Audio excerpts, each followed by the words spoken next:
નમસ્કાર મિત્રો, lecture number 2 લંબગત અને સંગત તરંગો. માધ્યમની જરૂરિયાતને આધારે આપણે 3 પ્રકારના તરંગો બિનયાંત્રિક, યાંત્રિક અને દ્રવ્ય તરંગોની ચર્ચા કરી, જેમાંથી આ ચેપ્ટરનું આપણું મુખ્ય ફોકસ છે યાંત્રિક તરંગો. એ દરેક તરંગના 2 પેટા પ્રકાર વિચારી શકાય. દરેકના યાંત્રિકમાં આવી શકે, બિનયાંત્રિકમાં આવી શકે, દ્રવ્ય તરંગોમાં આવી શકે. એવા 2 પેટા પ્રકાર એટલે લંબગત અને સંગત તરંગો. બહુ સિમ્પલ એક્ઝામ્પલથી આપણે આ બાબતની ચર્ચા કરવી છે અને સરળતાથી સમજવું છે ખરેખર બે શું છે. બહુ થિયરી લાંબી આપી છે, આપણે એટલી શોર્ટમાં મસ્ત સમજશું કે તરત જ આપણને ખબર પડી જાય. તો અહીંયા હું એક દોરી લઉં છું. આ છે દોરી છે અને આ દિવાલ છે. અહીંયા એક દોરી દર્શાવું છું. તો પહેલા લેક્ચરમાં આપણે શું વાત કરી હતી કે દોરીનો કણ એ પોતાના સ્થાનની આસપાસ આ રીતે દોલન કરતો હતો, બીજો કણ આ રીતે દોલન કરતો હતો, ત્રીજો કણ આ રીતે દોલન કરતો હતો, અને બધાનો સમૂહ ભેગો થયો એટલે દોરીમાં આ રીતે વમળ ઉત્પન્ન થયું. તો બસ એના જેવી જ વાત છે. ધારો કે દોરીનો કોઈ પણ એક કણ લઉં છું આ, તો એણે શું કર્યું તો કે એને તો ખરેખર આમથી આમ દોલનો જ કર્યા. તો આ કઈ દિશા છે તો કે આ દોલન દિશા છે. અને એ બધાય દોલનો કરતા આવો જે આકાર પેટર્ન ભાત કઈ તરફ જતી હતી, આ દિશામાં જતી હતી. તો એનો અર્થ એવો થયો કે ભાઈ તરંગની દિશા, તરંગ અને તરંગના પ્રસરણની દિશા આ તરફ થઈ. તો બસ આકૃતિ જ આનો જવાબ છે. શું જવાબ છે તો કે દોલન દિશા અને તરંગના પ્રસરણની દિશા. આ બંને વચ્ચેનો ખૂણો કેટલો છે તો કે બંને વચ્ચેનો ખૂણો 90 ડિગ્રી છે, એટલે કે લંબ છે. જો દોલન અને તરંગ પ્રસરણ બે એકબીજાને લંબ હોય તો એને લંબગત તરંગો કહેવાય. સંગત તરંગો, સંગત તરંગોમાં ઉદાહરણ ધ્વનિનું પ્રસરણ. આપણે 2 વખત આકૃતિ દોરીને આગલા ટોપિકમાં ચર્ચા કરી કે લાઉડ સ્પીકરમાંથી કોઈ ધ્વનિ આપણે મોકલતા હોઈએ તો શું થાય તો કે હવાના કણો સામાન્ય રીતે નિશ્ચિત અંતરે ગોઠવાયેલા હોય, પણ ધ્વનિના તરંગો પસાર થતા હોય ત્યારે કોક વિસ્તારમાં એ ભેગા થઈ જતા હોય, કોક વિસ્તારમાં એ છૂટા પડી જતા હોય, બાકીના ભાગ આમનામ હોય. પણ એને દોલનો ક્યાં કર્યા તો કે આ કણે દોલનો છે એ આ રીતે કર્યા. દોલન, આ દોલન દિશા, અને ધ્વનિ આગળ જ વધ્યો એટલે તરંગના પ્રસરણની દિશા. બે દિશા કેવી છે? સરખી. એટલે અહીંયા લખીએ દોલન દિશા ઇઝ ઇક્વલ ટુ પ્રસરણ દિશા. તો એને સંગત તરંગો કહેવાય. બે એક જ અક્ષ ઉપર થાય છે. અને જો દોલન દિશા છે એ લંબ હોય કોને? પ્રસરણ દિશાને, તો એને લંબગત તરંગો કહેવાય. તો આ એના બંને પ્રકારો થયા. હજુ આગળ કહીએ તો જ્યાં આપણે આવા વિસ્તાર જોઈએ કે નજીક નજીક આવી જાય એને આપણે શું કીધું? સંઘનન. અને જ્યાં દૂર હોય એટલે કે અહીંયા લખી શકાય કે ઘનતા અને દબાણ ઓછા હોય એવા વિસ્તાર અને વધુ હોય તેવા વિસ્તાર, અર્થાંત કણોની ગીચતા વધુ હોય તો એવા વિસ્તારને આપણે નામ આપ્યું વિઘનન, અને આને કીધું આપણે સંઘનન. તો આવા વિસ્તારને આ મુજબ નામ આપી શકાય.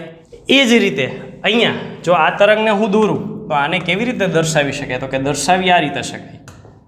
આ રીતે દોલનો થાય છે ઉપરનો ભાગ. તો આ જે ઉપરનો ભાગ છે એને કહેવામાં આવે છે શૃંગ, અને આને કહેવામાં આવે છે ગર્ત.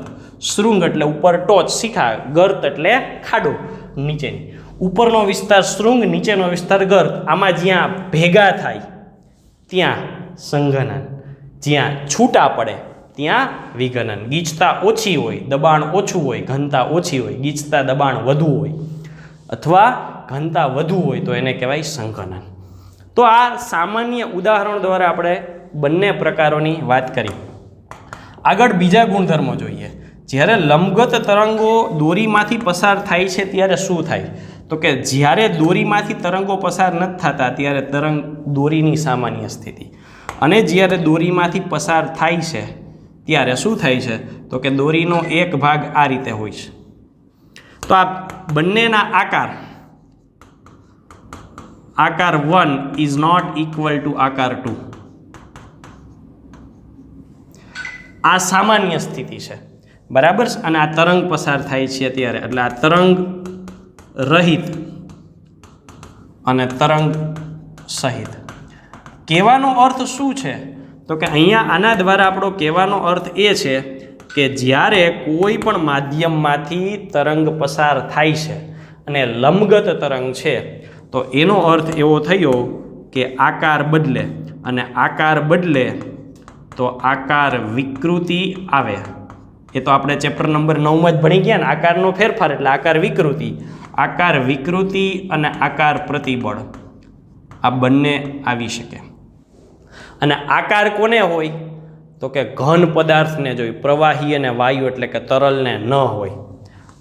આકાર કઈ અવસ્થાને હોય? તો કે ઘન, પ્રવાહી અને વાયુ, આ ત્રણની વાત કરીએ તો આકાર છે એ ઘનને હોય, પ્રવાહી અને વાયુ આ બંને તરલ છે. તરલને કોઈ દિવસ આકાર હોય નહીં. અર્થાત લંબગત તરંગો ઘન પદાર્થમાંથી જ પસાર થાય, તરલ એટલે કે પ્રવાહી અને વાયુમાંથી પસાર ન થઈ શકે. આ ખાસ મગજમાં રાખવું. બીજી વાત કરીએ, સંગત તરંગો. સંગત તરંગોમાં શું થયા? કણો એકબીજાની નજીક આવ્યા, દૂર ગયા, નજીક આવ્યા, દૂર ગયા, નજીક આવ્યા, દૂર ગયા. કણો નજીક દૂર આવી શકે છે, એની ઘનતા વધઘટ થઈ શકે છે, દબાણ બદલે છે. અહીંયા શું કીધું આપણે? તો કે દબાણ બદલે છે. અગત્યનો પાર્ટ છે, દબાણ બદલે. અને દબાણ બદલે, ઘનતા બદલે, એટલે આ ગુણધર્મ થયો સ્થિતિસ્થાપકતાનો ગુણધર્મ.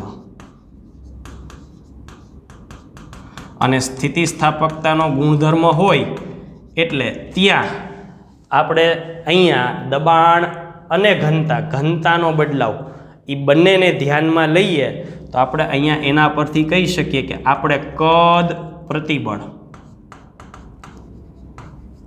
અને કદ વિકૃતિ બંને વ્યાખ્યાયિત કરી શકીએ. કદ પ્રતિબળ અને કદ વિકૃતિ એટલે કે બલ્ક મોડ્યુલસ પણ વ્યાખ્યાયિત કરી શકીએ. તો બલ્ક મોડ્યુલસ આ કેસ માટે આપણે વ્યાખ્યાયિત કરી શકીએ. ચાલો, કઈ કઈ ભૌતિક અવસ્થા આ મોડ્યુલસ ધરાવે છે? તો કે ભૌતિક અવસ્થા તરીકે 3 ભૌતિક અવસ્થા આવે: ઘન, પ્રવાહી અને વાયુ. કોને કોને આ પ્રકારની વિકૃતિ જોવા મળે? તો કે જો ઘન પદાર્થ હોય ને તો એમાંય કદ પ્રતિબળ ને કદ વિકૃતિ આવે, પ્રવાહીમાં પણ આવે અને વાયુમાં પણ આવે.